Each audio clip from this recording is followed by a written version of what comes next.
L'ordre du jour appelle la nomination de 2 rapporteurs sur la mission flash relative à la situation du CHU de Pointe-à-Pitre. Il est apparu, au cœur du mois d'août, que la situation devenait de plus en plus tendue au CHU de Pointe-à-Pitre, avec des grèves et une forte mobilisation du personnel hospitalier. D'ailleurs, le protocole de fin de conflit n'a été signé qu'hier, 17 septembre. Donc quasiment 2 mois de grève. En effet, cet établissement est concerné par les mêmes contraintes que ses homologues hexagonaux, principalement le manque de moyens humains et matériels. Mais la situation est exacerbée à Pointe-à-Pitre, dans la mesure où le CHU a été très endommagé par un incendie en 2017 et qu'il souffre de problèmes structurels depuis de nombreuses années. Bien heureusement, le CHU ainsi que les grévistes sont parvenus à signer un protocole d'accord hier soir. Il m'est donc apparu que la création d'une mission flash sur ce sujet s'imposait malgré la trêve estivale. Outre ma candidature, je vous propose la candidature de M. David Lorion dans l'optique d'établir des éléments de comparaison avec la situation du CHU à La Réunion. Voilà, donc je vous propose la nomination de 2 co-rapporteurs sur cette mission flash, votre serviteur et M. David Lorion. Qui est contre? Qui s'abstient? Merci pour cette nomination. Et comme vous avez 2 rapporteurs très efficaces, ils vont tout de suite vous présenter leur rapport sur la mission flash. Parce que c'est une mission flash, alors j'invite mon cher collègue et ami David Lorion à prendre place à mes côtés pour la présentation de ce rapport sur la mission flash. D'ailleurs, après ne partez pas, on aura 2 questions diverses intéressantes sur colloque VIH et Black Caucus. Normalement, on aura la visite de quelqu'un qui vient de Washington. Voilà.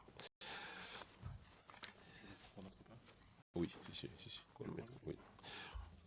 Alors, nous avons convenu avec le co-rapporteur David Lorion que je fasse l'introduction et la présentation de quelques recommandations et qu'ensuite, lui, il continue sur les recommandations et qu'il fasse la conclusion. Donc, concernant cette problématique du CHU, vous avez vu, même dans l'Hexagone, il y a des tensions sur les urgences, sur les équilibres financiers et organisationnels des CHU. Mais en Guadeloupe, il se trouve qu'on a rajouté à tout cela un incendie il y a 2 ans et qui a été un révélateur, un catalyseur de difficultés qui a conduit finalement à ce qu'en Guadeloupe, il y ait une grève assez forte et exceptionnelle, puisqu'elle a été déclenchée durant les vacances scolaires, ce qui est rare pour arriver à mobiliser des grévistes pendant les vacances scolaires, ça n'est pas évident. Début août, il y a eu ça dépend des chiffres, entre 3 et 7 000 personnes, un peu pareil quelques semaines après. Et donc ceci nous a conduit, parce que nous avons été interpellés sur le terrain par les différentes parties prenantes. Nous les avons rencontrés, les parlementaires, les présidents de communautés d'agglomération, présidents de régions, départements, se sont investis sur le sujet. Et il nous a semblé utile que la représentation nationale, puisque c'est une problématique nationale mais ultramarine, qu'on puisse faire un peu le point sur cela. Et nous allons donc vous présenter avec humilité nos recommandations sur ce que nous avons pu observer. Alors, nous irons droit au but pour laisser la place aux questions. Nous avons une dizaine de recommandations pour ma part, d'autres avec le collègue Lorion. Et donc, concernant le CHU de la Guadeloupe, 10 recommandations. Tout d'abord, nous demandons à ce qu'il y ait l'acquisition immédiate d'investissements et matériels devenus obsolètes. Aujourd'hui, vous avez effectivement un bâti obsolète. Vous avez, à cause de l'incendie, un redéploiement du CHU sur d'autres structures, notamment des cliniques. Mais il se trouve qu'il y a ce bâti obsolète, mais il y a aussi du matériel et des équipements obsolètes. Et on ne peut pas, dans l'hypothèse de bien soigner nos ressortissants guadeloupéens, on ne peut pas imaginer qu'il n'y ait pas de matériel opérationnel, des choses très simples, hein, telles que des brancards qui manquent ou bien des outils pour les tables d'opération. Il se trouve qu'il y a une enveloppe prévue pour cela, parce qu'il y a un nouveau CHU qui doit voir le jour dans 4-5 ans, mais on ne peut pas attendre. On ne peut pas attendre 4-5 ans pour soigner correctement nos ressortissants. Et donc, tout de suite, faire l'acquisition de matériel et équipements neufs. Il se trouve que sur ce point-là, nous avons échangé avec le cabinet de la ministre de la Santé et avec l'ARS aussi, le directeur du CHU, qui a donné son accord de principe pour faire d'urgence l'acquisition de matériel avant la fin de l'année. Deuxième recommandation, vous savez, le CHU, en tout cas de la Guadeloupe, génère chaque mois des dettes parce qu'il dépense plus qu'il n'encaisse. Et ces dettes ont conduit à une dette fournisseur, évaluée aujourd'hui à peu près à 50 millions d'euros. Résultat des courses, et ça a été aussi un catalyseur de la grève, rupture d'approvisionnement de matériaux de base, par exemple de la morphine, par exemple des couches, par exemple du Doliprane, paracétamol. Donc, ça a créé une crispation énorme parce que les fournisseurs n'étant plus payés, refusaient de livrer. Il y a eu ce qu'on appelle une task force, c'est-à-dire une équipe en interne pour pouvoir retourner aux fondamentaux et mieux préparer les commandes, mieux négocier avec les fournisseurs. Mais les fournisseurs aujourd'hui, pour certains, disaient qu'ils ne livreront pas parce qu'on leur doit beaucoup trop et sur des délais de paiement beaucoup trop longs. Ça a avancé, ça a, on va dire, relativement bien avancé parce qu'entre fin juillet et début septembre, le CHU a pu relancer les commandes. Comment a-t-il fait ça? Il a fait ça parce que le président de la République a d'abord prêté, puis devant l'urgence donné 20 millions d'euros au CHU pour les commandes. Sauf que vous comprenez bien qu'il y a 50 millions de dettes fournisseurs, les 20 millions mettent de l'huile dans les rouages, mais ne vont pas régler les difficultés. Donc, nous demandons, et c'est la deuxième recommandation, nous demandons à ce que les indemnités d'assurance liées à l'incendie du CHU, évaluées entre 30 millions et 40 millions d'euros, soient attribuées totalement au CHU pour permettre d'apurer la dette fournisseur et permettre ainsi de reprendre un cycle, je dirais, de commandes tout à fait stabilisé et sans rupture d'approvisionnement. Là aussi, les échanges que nous avons eus avec le cabinet de la ministre récemment sur ce sujet-là nous permettent d'être encouragés dans cette demande. Donc, puisqu'il y a 50 millions de dettes et puisqu'il y a 20 millions accordés par le président de la République, plus entre 30 et 40 millions d'indemnités d'assurance qui vont tomber avant la fin de l'année, on devrait, avant la fin de l'année, régler définitivement cette problématique de dette fournisseur et éviter des ruptures d'approvisionnement. Troisième recommandation, respecter les délais liés à la mise en place du nouveau pôle parents-enfants au sein du centre hospitalier gérontologique de Palais-Royal aux Abîmes.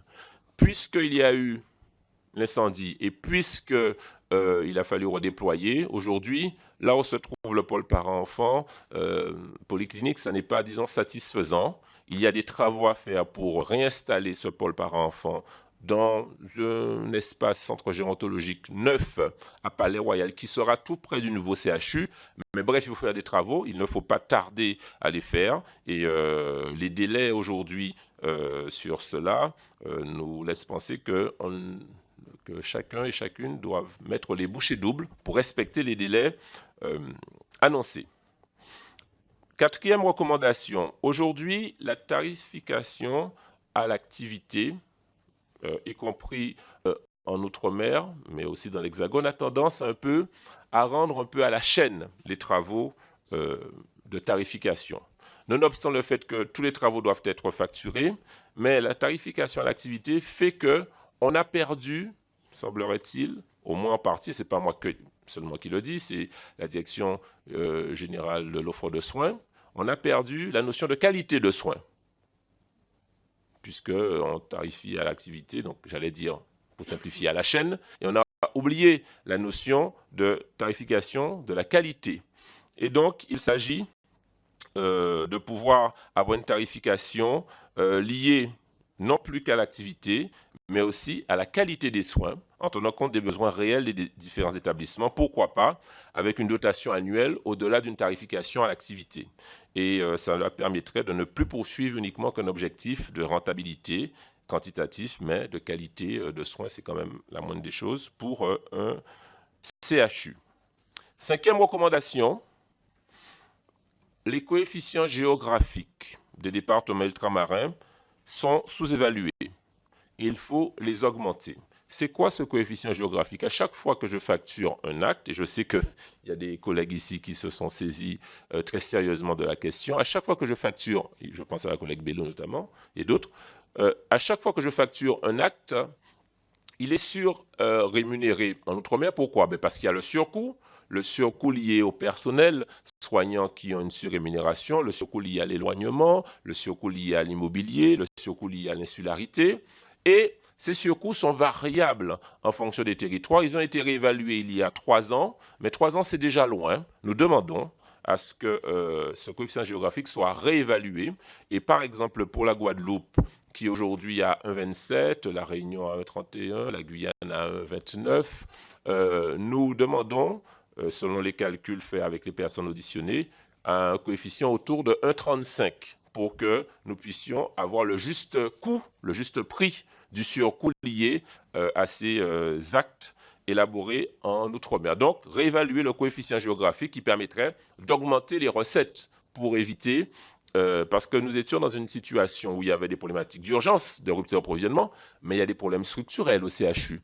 Les recettes sont inférieures aux dépenses. Et donc, pour pouvoir gérer ça, il faut à la fois augmenter les recettes et ou diminuer les dépenses. Donc, pour la partie augmentation des recettes, il faut réévaluer le coefficient géographique.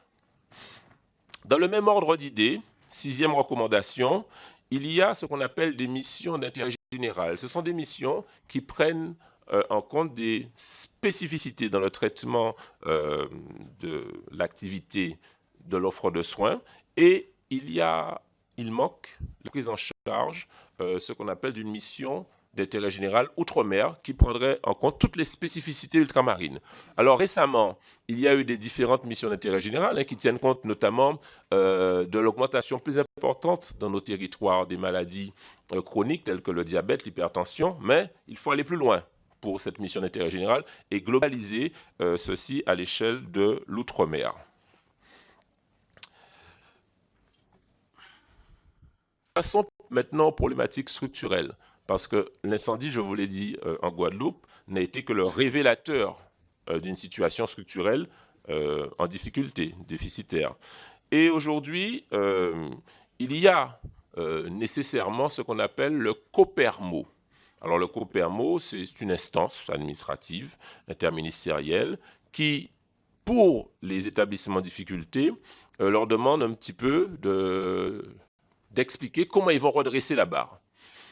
Le COPERMO, il est prévu qu'il se réunisse, disons, en mars pour le CHU de la Guadeloupe, après que le CHU de la Guadeloupe, avec l'ARS, ait fait l'état précis de ce qu'on appelle les conditions d'un retour aux fondamentaux.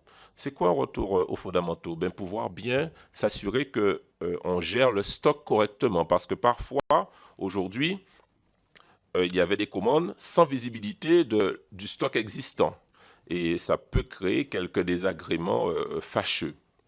Et donc, il s'agit, et là aussi, c'est une proposition formulée avec le travail, je dirais, conjoint de l'ensemble des députés, mais aussi, après avoir sollicité les collectivités principales, régions et départements guadeloupéennes, où il faudrait créer, entre guillemets, le terme n'est pas tout à fait juridiquement propre, mais c'est le principe, un contrat de convergence santé. Les contrats de convergence signés entre l'État et les régions ne comprennent pas la partie santé jusqu'à maintenant.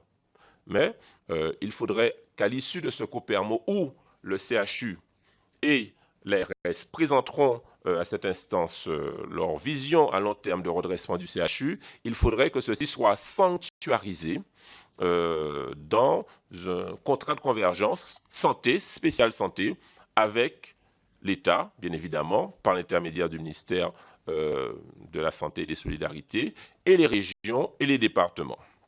Là aussi, les contacts pris avec le conseil régional, notamment, départemental aussi, sont très encourageants sur ce contrat de convergence spécifique à la santé en Guadeloupe ou dans les Outre-mer qui permettra de cadrer sur un horizon de moyen long terme jusqu'à 2025 les conditions de retour à l'équilibre du CHU.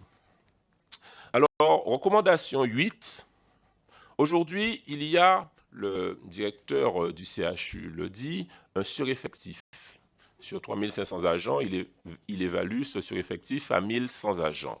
Souvent, et c'est ce qui peut surprendre le commun des mortels, ce sureffectif n'est pas au pied du lit du malade. Ils sont souvent dans des effectifs techniques ou administratifs. Donc, qu'est-ce qu'il faudrait faire? Il faudrait pouvoir mettre en place un vaste plan de formation de ces personnels. Pourquoi? Parce qu'aujourd'hui, il n'est pas à exclure que certains personnels qui sont administratifs ou techniques puissent pouvoir, par un plan de formation, et y compris prise en charge dans ce fameux contrat de convergence de santé État-région, plan de formation prise en charge ou en tout cas accompagné par la région, de formation professionnelle, pouvoir devenir petit à petit des personnels soignants. Parce que c'est là où on a un manque de personnel soignant alors qu'on a un surplus de personnel administratif et technique. Donc, pouvoir mettre en place un plan de formation important pour assurer la montée en compétences des personnels contractuels. Alors, 9e recommandation concernant la problématique du personnel. Nous avons aujourd'hui du personnel contractuel qui a été utilisé souvent pendant des années. Il n'est pas question que celui-ci soit licencié. C'est important à dire ça. Il n'est pas question que le personnel contractuel, ils sont autour de 400 à 500, soit licencié. Il faut qu'il soit gardé et il faut qu'au fur et à mesure qu'il y ait des départs à la retraite, que ces départs à la retraite soient remplacés par du personnel contractuel qui est déjà là. Donc la masse salariale n'augmentera pas, mais qui sera à la fois formé et à la fois, je dirais, titularisé ou CDIsé, qui permettra de, en fait, à la fois stabiliser la masse salariale et sécuriser les personnels contractuels qui aujourd'hui donnent de leur personne et aspirent à une formation et à un emploi, je dirais, périn. Donc ça, c'est un aspect tout à fait important. Et enfin, 10e recommandation, assurer le bon fonctionnement du groupement hospitalier de territoire de Guadeloupe parce que l'offre de soins doit s'appuyer sur les cliniques, sur l'hospitalisation à domicile pour permettre au CHU de n'effectuer que des tâches à haute technicité qui permettent une facturation tout à fait correcte et adaptée. Parce que si on laisse le CHU faire les tâches de base, il passe une énergie importante pour des tâches très mal facturées. Donc, entre les cliniques, entre les médecins de ville, entre l'hospitalisation à domicile et le CHU, on doit continuer à créer ce qu'on appelle ce groupement hospitalier de territoire de la Guadeloupe qui permettra d'assurer une offre de soins de qualité. Voilà rapidement présenté en synthèse les 10 recommandations que nous pourrions formuler concernant l'amélioration du fonctionnement du CHU de la Guadeloupe. Et maintenant, le co-rapporteur David Lorion continuera les recommandations et la conclusion. Bien, merci Olivier. Tu as été exhaustif sur les recommandations et l'objet en fait de cette mission flash relevait évidemment d'un certain intérêt de pouvoir comparer deux CHU entre les Outre-mer différents. Ces deux CHU ne sont pas évidemment identiques parce que le nôtre n'a pas brûlé, heureusement pour nous, mais nous avons évidemment des difficultés budgétaires qui sont importantes. Et je vais essayer assez rapidement, pour laisser évidemment la place à l'échange, d'essayer de vous donner quelques éléments de compréhension des raisons de ces difficultés budgétaires qui va nécessiter, vous l'avez bien compris, puisque la conclusion va être à peu près la même, un accompagnement plus important de l'État, parce que la santé ne peut être qu'un égal accès aux soins, évidemment, sur tout le territoire.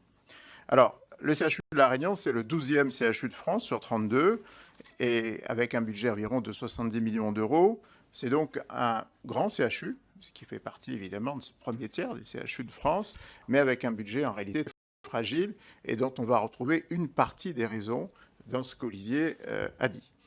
En 2007, nous étions à 50 millions d'euros de déficit Et donc, l'État a proposé exactement ce qu'il propose au CHU de Guadeloupe, un plan de retour à l'équilibre qui a été signé par l'ensemble des élus, enfin la très grande majorité des élus, et le gouvernement. Ce plan de retour à l'équilibre prévoyait un soutien financier de l'État, dégressif jusqu'en 2022, et évidemment, de la part de la gouvernance du CHU, toute une série de prescriptions assez fortes, évidemment sur le plan social, sur le plan médical, maîtrise de la masse salariale, regroupement des services, virage ambulatoire, diminution de l'offre capacitaire, une maîtrise de la prescription médicale, rationalisation de la logistique, optimisation des recettes, notamment les outils de pilotage. Derrière ces mots, concrètement, ce qu'il faut voir, c'est qu'il y a souvent moins de soignants directement au lit du malade.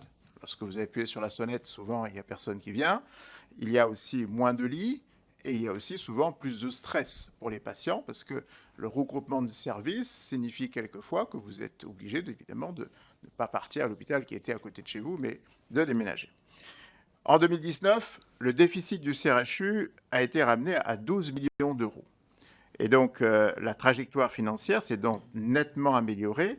Mais on ne peut pas dire que le CHU est complètement guéri parce que cette trajectoire financière et la diminution de ce déficit est le résultat, évidemment, d'une situation difficile à vivre avec 155 postes en moins, des lits qui ont été fermés, notamment notre CHU est bicéphale, au sud-nord, notamment un certain nombre de lits qui ont été fermés dans le sud, avec une délocalisation d'un certain nombre de services du sud vers le nord, notamment la chirurgie infantile. Et donc, le PRE laisse, même s'il a été évidemment nécessaire et important dans le cadre de la diminution du déficit, un goût amer, évidemment, dans tous les services de CHU. Actuellement, donc, sur le plan budgétaire, on peut dire que le CHU est dans une situation où il a diminué son déficit, mais il n'est pas du tout dans une situation viable. Et pour des raisons, là, qui sont assez similaires, en réalité, dans tous les Outre-mer. Il doit faire face à des défis majeurs, et notamment, on peut en relever 3 défis qui sont importants. Le défi que l'on retrouve dans tous les Outre-mer, c'est qu'on meurt plus jeune dans les Outre-mer. On ne le sait pas, mais on meurt plus jeune et on meurt plus de maladies chroniques qu'en France continentale. Et là, les chiffres sont malheureusement très précis et les données sont très factuelles. La mortalité infantile est de 7,1 pour 1000, par exemple, à La Réunion. Cette mortalité infantile est de 3,4 pour 1000 en France. C'est factuel. D'accord ? On est dans une nation, dans une république, mais c'est factuel. On a un diabète de type 2, on a des maladies de Crohn, par exemple, et je peux vous dire qu'elle est extrêmement répandue, qui ont une double de prévalence en Outre-mer plutôt qu'en France continentale. Je ne rentre pas dans les raisons, mais en fait, ce sont des faits, ce sont des données très, très précises. On a un certain nombre de maladies virales exotiques, comme la dengue, le chikungunya, et très probablement demain d'autres maladies virales telles que le Zika, par exemple, qui sont des maladies virales présentes en Outre-mer et sur lesquelles il y a évidemment une pression qui est mise sur les CHU, une pression de recherche, une pression de soins, qui aujourd'hui n'est pas prise en charge et n'est pas prise en compte dans le financement. Et cette prise en charge différenciée, spécifique, ce que le président appelle une mission d'intérêt général, notamment pour savoir comment on prend en charge ces situations un peu différentes en Outre-mer. Quelle est la réponse de l'État sur ces maladies virales, sur ces maladies chroniques ? En l'état actuel, les financements, évidemment, sont largement insuffisants pour prendre en charge ces différences structurelles, notamment de pathologie.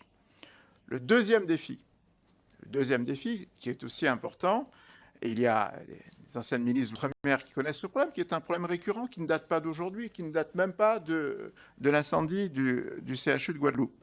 Le défi est que les maladies psychiatriques en Outre-mer sont moitié moins prises en compte par patients que sur le territoire continental. Alors peut-être qu'on est un peu moins fou, d'accord, si je peux dire, mais quand même, je veux dire, la réalité des choses, c'est qu'on a une population qui est la même, avec les mêmes désordres, évidemment, en psychiatrie. Je vous donne un chiffre, 105 € par habitant en 2007 à La Réunion, 131 € par habitant en 2017, donc en France, sur la même année. Il y a, pour La Réunion, un déficit historique de 16 millions d'euros, notamment pour tout le secteur psychiatrique, avec des conditions de réception, d'accueil dans les urgences, qui est une véritable catastrophe. Il n'y a pas de séparation, par exemple, en urgence psychiatrique qu'en urgence médicale, ce qu'il faut que vous retrouvez, évidemment, dans les urgences, des problèmes, évidemment, de sécurité qui sont importants. Il y a donc une nécessité, là aussi, absolue, et ça a été dit, ce qu'on appelle le rebasage, c'est-à-dire de remettre à flot un certain nombre de secteurs, dont la psychiatrie, 16 millions d'euros. Il y a évidemment une demande très forte de l'ensemble de cette branche médicale pour éviter la maltraitance, parce que c'est une véritable maltraitance dans le domaine de la psychiatrie. Troisième défi, et donc là, évidemment, c'est un défi sur lequel mes collègues députés, ici, notamment Huguette, mais qui s'est fait accompagner aussi par Erika et puis Jean-Hugues, je crois, et peut-être d'autres personnes, lundi, avec le rendez-vous avec la ministre. Le troisième défi, et sans doute le plus important, c'est de comprendre pourquoi on a une réalité d'une demande d'ajustement de compensation des surcoûts, c'est-à-dire de relèvement du coefficient géographique, dont tu as très bien expliqué évidemment quelles sont les raisons. Et nous savons désormais à La Réunion, depuis 2018, grâce à une étude tout à fait objectivée d'Ernst & Young, notamment ce qui a porté sur l'ensemble d'une année, et demandé par la Fédération hospitalière française, la réalité des surcoûts. Nous la connaissons aujourd'hui très bien. Et tu en as parlé, cette réalité des surcoûts, c'est évidemment la rémunération des charges du personnel. Les personnels hospitaliers sont surrémunérés, comme l'ensemble de la fonction territoriale, la fonction nationale et de la fonction hospitalière. La réponse qui pourrait être de dire « mais pourquoi vous surrémunérez la fonction publique ?» C'est un sujet tellement important que ça ne peut pas être une réponse évidemment que dans la fonction publique hospitalière, c'est bien évident. Le coût des machines, des choses toutes simples. Une machine en Outre-mer pour un hôpital ou un brancard qui arrive de la métropole ou d'Europe en Outre-mer, il faut le transporter. Vous avez évidemment une taxe qui s'appelle l'octroi de mer, qui s'applique sur ces produits qui rentrent à l'hôpital. Ce sont des surcoûts qui sont réels, qui sont structurels. Je vous donne un troisième exemple qui m'a été donné par le directeur du CHU de La Réunion. Dans les hôpitaux, on utilise du gaz. Ce gaz, il est fabriqué localement. Il n'y a pas plusieurs entreprises qui fabriquent du gaz. C'est une filiale d'Air Liquide. Et ce gaz nécessite des infrastructures qui sont nécessairement surdimensionnées pour un hôpital en Outre-mer. Ce qui n'est pas le cas, évidemment, lorsque vous êtes sur un espace continental. Le surdimensionnement de cette infrastructure pour produire du gaz médicamenteux, que ce soit de l'oxygène, du gaz carbonique ou autre, fait que le coût produit pour 1 mètre cube de gaz, je vous donne les chiffres très précis qui ont été cités par cette étude, 0,5 € par mètre cube sur le territoire continental, 3,16 € par mètre cube sur le territoire réunionnais, c'est-à-dire en Outre-mer. Cette réalité des surcoûts, on ne peut pas à un moment donné de dire qu'on fait fi de cette réalité. C'est une structure de prix sur lesquels on ne peut pas changer, on ne peut pas dire à un moment donné, il faut que les entreprises aient de la concurrence. On ne peut pas mettre deux entreprises concurrentes pour la production du gaz. Elles s'élimineraient d'office par les coûts structurels, évidemment, des implantations. Cette situation outre-mer, on la connaît bien. Elle a fait l'objet de réajustements entre 2006 et 2018. Il y a eu, par exemple, 4 points de plus en Guyane sur ce coefficient géographique, 6 points de plus en Corse, et donc elle existe. Si on a trouvé qu'il y avait 6 points de plus en Corse pour améliorer le coefficient géographique, notamment entre la Corse et l'espace continental, alors que même pour ceux qui sont mauvais en géographie, savent que la Corse est quand même plus proche que la Nouvelle-Calédonie de la France. 1 point à La Réunion entre 2006 et 2018. D'accord ? Donc, il y a une réalité de ce coefficient géographique qui a déjà changé. On voit actuellement que c'est structurellement insuffisant, Olivier, tu l'as dit, qu'il est nécessaire, et tout le monde le dit, que ce coefficient géographique bouge, quelles que soient les prospectives que l'on peut faire sur un mode de financement nouveau de l'hôpital, mais la tarification à l'acte fait que cette tarification va prendre en compte un certain nombre d'augmentations structurelles du prix de l'acte et qu'il faut réajuster ce prix à l'acte, compensation qui doit tenir compte de la situation réelle des CHU de La Réunion. L'outre-mer n'est pas en train une énième fois de pleurer pour avoir des financements supplémentaires par rapport à la France continentale. L'Outre-mer n'est pas en train de comparer ces CHU pour savoir quel est le meilleur et quelle est la situation la plus difficile ou la situation qui est en rétablissement. L'Outre-mer dit simplement au gouvernement qu'il y a des mesures de rattrapage par rapport à une situation inéquitable entre la France, évidemment, continentale et les Outre-mer, la Guadeloupe et la Réunion, mais ça peut être décliné dans les autres HU. Nous ne voulons pas continuer sur cette même base parce que nous reviendrons chaque année, proposer des solutions de déficit chronique en Outre-mer et des maladies chroniques. Et vous savez bien que la République et la nation, c'est une notion évidemment d'égalité sur tout le territoire. Nous ne pouvons pas être dans une situation où la santé et les patients sont aussi maltraités en Outre-mer. Merci beaucoup, cher collègue David Lorion, pour cette présentation, je dirais, de qualité, de très grande qualité. Et maintenant, nous laissons la place aux questions. Madame Bello, la ministre Barretz, pour commencer. Oui, évidemment, David, c'est bien. Tu as fait un beau rapport. Tu as porté la parole de la Réunion. Mais ce que je voudrais dire, c'est qu'il ne faudrait peut-être pas tomber aussi dans le piège de créer de la concurrence dans les différents territoires entre les différents centres hospitaliers et universitaires. On doit là aussi revendiquer la logique de la différenciation pour prendre en compte les spécificités vraiment de nos territoires, des spécificités qui sont nombreuses. Pour la Réunion, David Lorion l'a bien souligné, notre problème, c'est le coefficient géographique. Notre objectif, ce n'est pas d'entretenir un espèce de scénario mortifère où on a un coefficient inadapté qui ne prend pas en compte l'intégralité des surcoûts et ça finit par provoquer un déficit que devraient venir combler des subventions. Nous voulons inscrire durablement les hôpitaux réunionnais dans une spirale vertueuse, ce qui passe obligatoirement par un coefficient géographique qui soit adapté et qui prend en compte l'intégralité des surcoûts liés à l'insularité et à l'éloignement, c'est-à-dire à leur coût réel. Il y a une étude, David en a parlé, on a une connaissance fine des surcoûts supportés par les hôpitaux réunionnais. Je ne serai pas plus longue, sauf à demander que la délégation nous accompagne pour que ce coefficient soit revalorisé à La Réunion et dans les autres territoires. Président Servat, vous avez l'oreille de la majorité. Vous avez l'oreille du président de la République, vous avez l'oreille de la ministre, alors on compte beaucoup sur vous, Monsieur le Président. Merci. Très bien, Madame la ministre Erika Barretz. Merci, Monsieur le Président. D'abord, je voudrais remercier David Lorion pour son excellent travail complet sur un sujet qui est extrêmement important pour l'ensemble des Outre-mer et singulièrement pour La Réunion, puisque je voudrais m'exprimer à ce titre. Je ne vais pas reprendre ce qu'a dit Huguette Bello, puisque nous avons porté cette parole au ministère des Outre-mer lundi, collectivement, parce que je crois qu'il faut être collectif dans cet enjeu essentiel pour les uns et les autres qui nous regardent aussi faire. Nous comptons bien sûr sur la solidarité de la délégation aux Outre-mer et puis bien sûr l'oreille et l'efficience de notre président.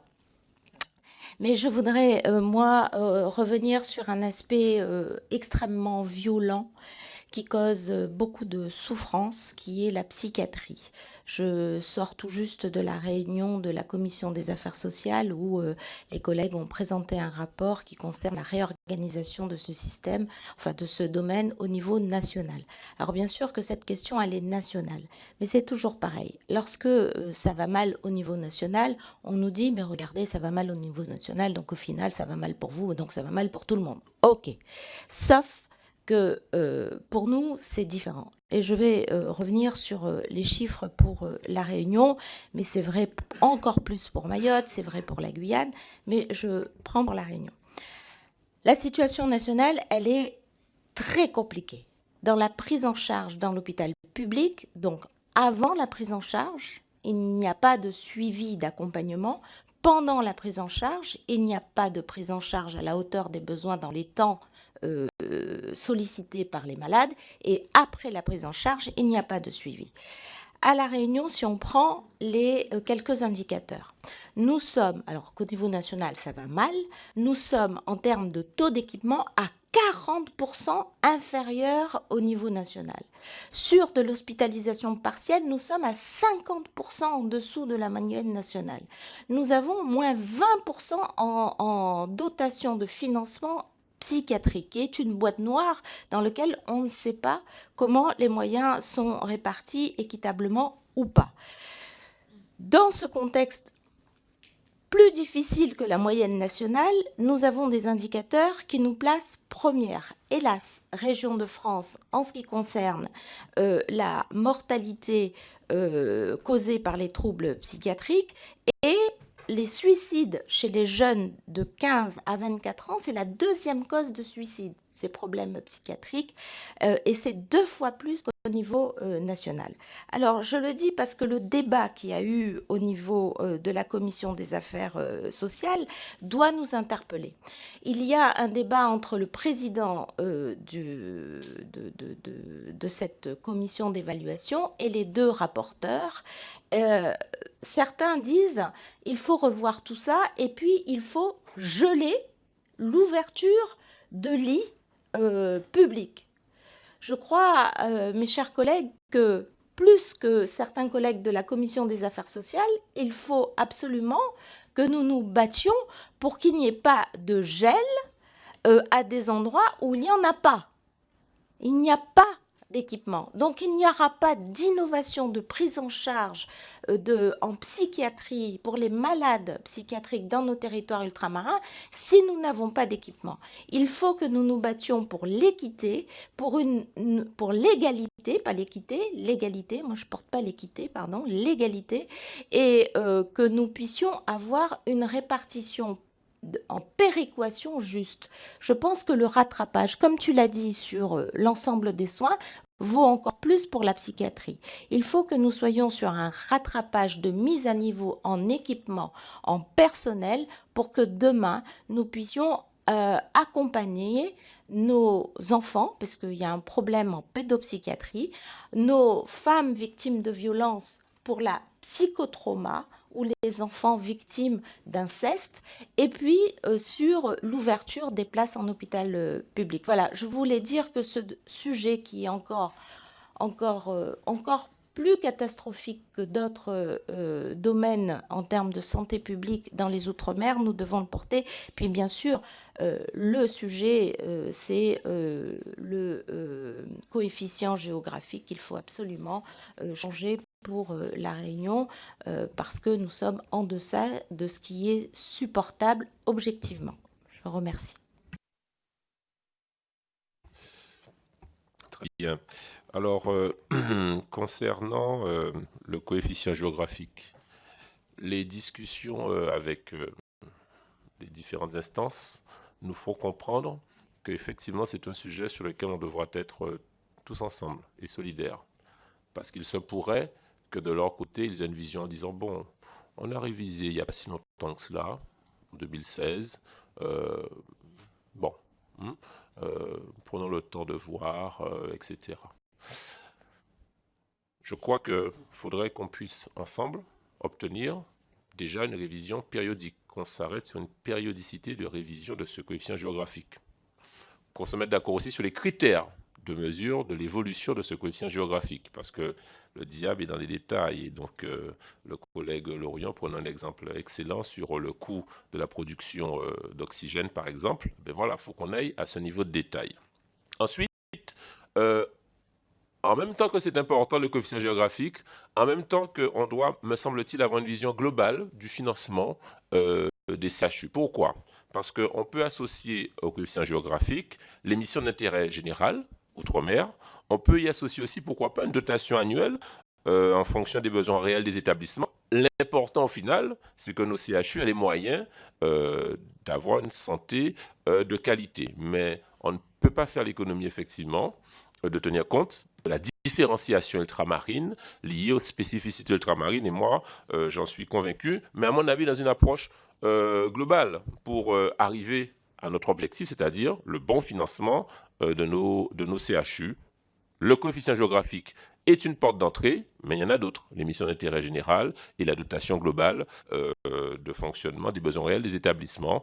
Et eh bien, le combat, on ne va pas dire il commence, puisque vous l'aviez déjà entamé bien avant nous, mais il doit continuer.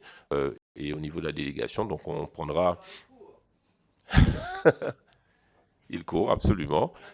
Absolument. Oui, c'est vrai. Et justement là, je crois que les co-rapporteurs avec les députés impliqués dans cela, il faudrait qu'on puisse se rencontrer pour déterminer une stratégie d'approche. Je suis d'accord.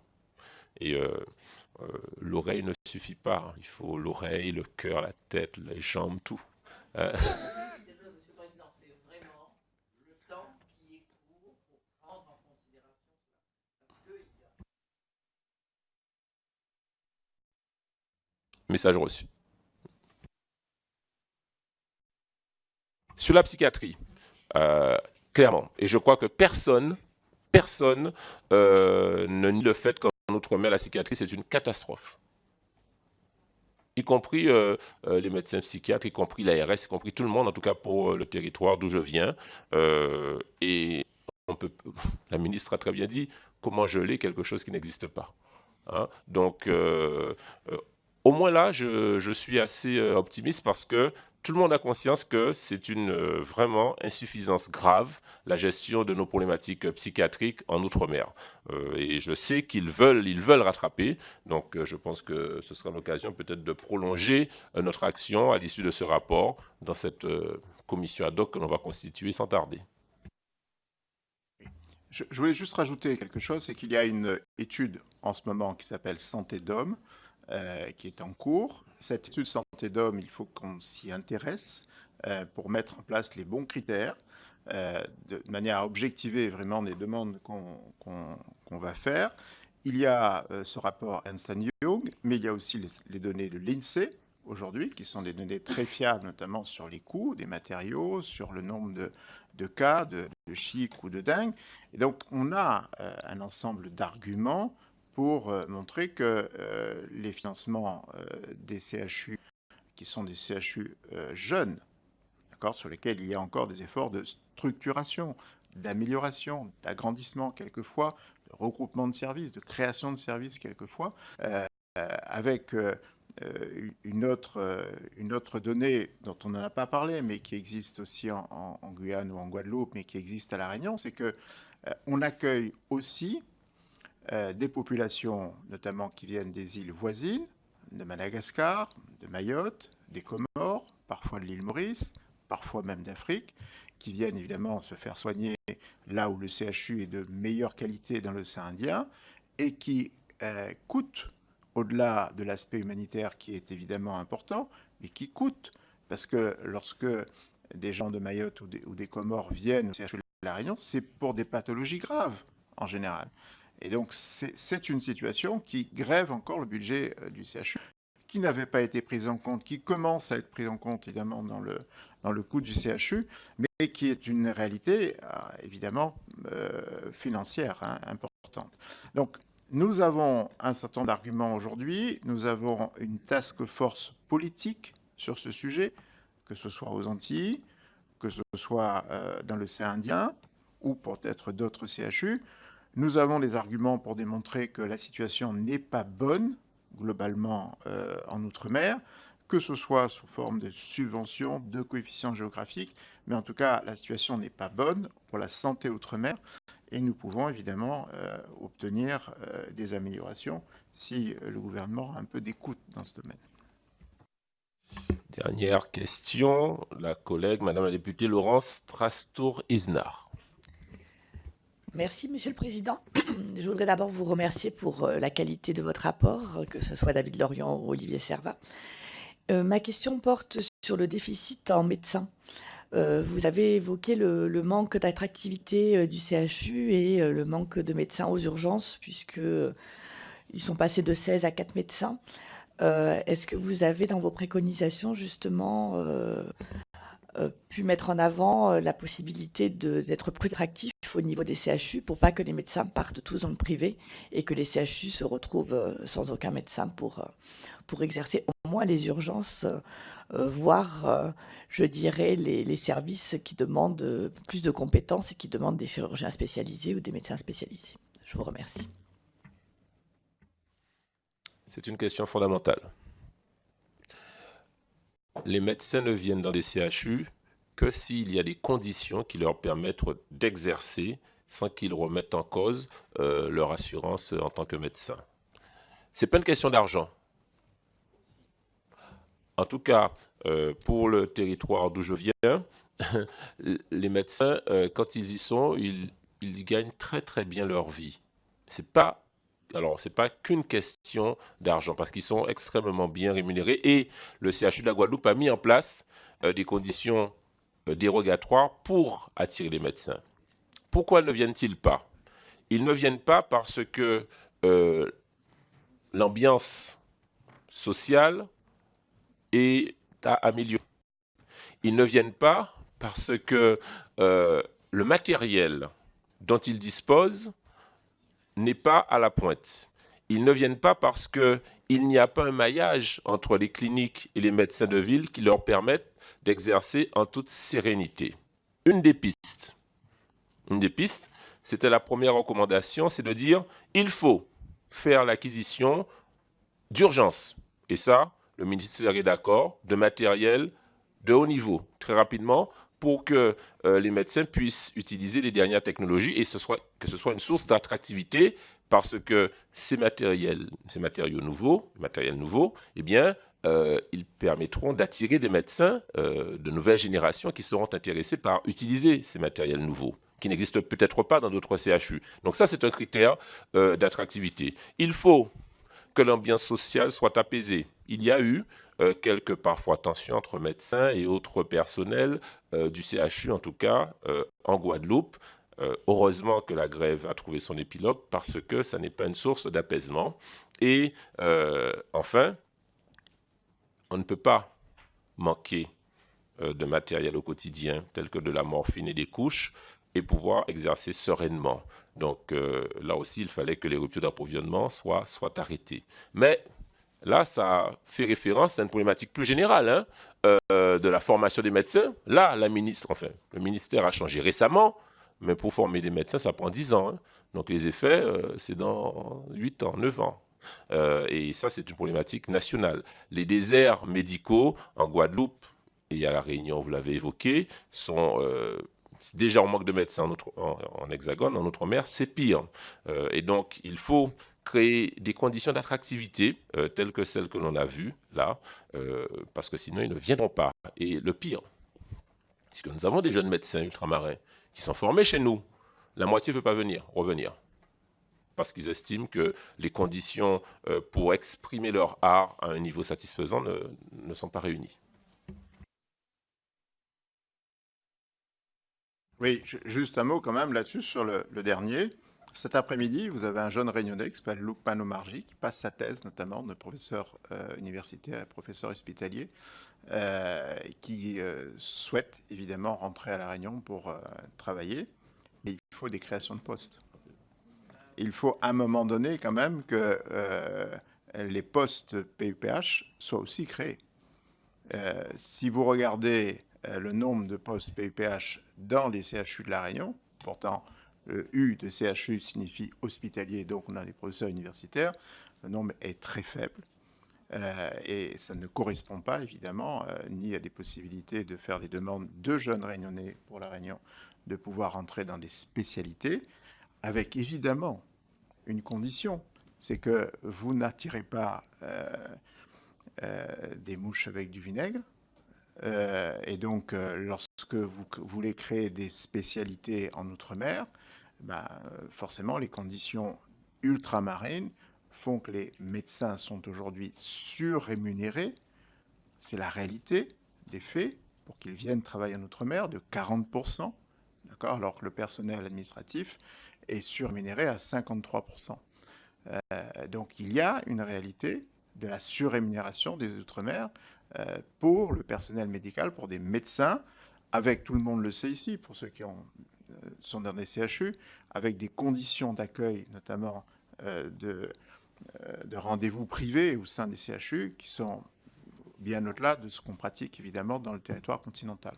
Mais toutes ces conditions sont spécifiques, évidemment, au fait qu'on a besoin de spécialistes en Outre-mer, on a besoin de création de postes, et toute restriction financière ou de restriction de fonctionnement des médecins spécialistes, notamment des CHU, provoquerait évidemment un déficit encore plus grave des spécialistes au sein des CHU Outre-mer. Très bien. Eh bien, merci de votre écoute. Nous suspendons nos travaux pour 5 minutes, le temps que notre docteur de Washington arrive. Et les travaux sont suspendus pour 5 minutes et ensuite on évoquera 2 questions diverses qui me semblent tout à fait dignes d'intérêt.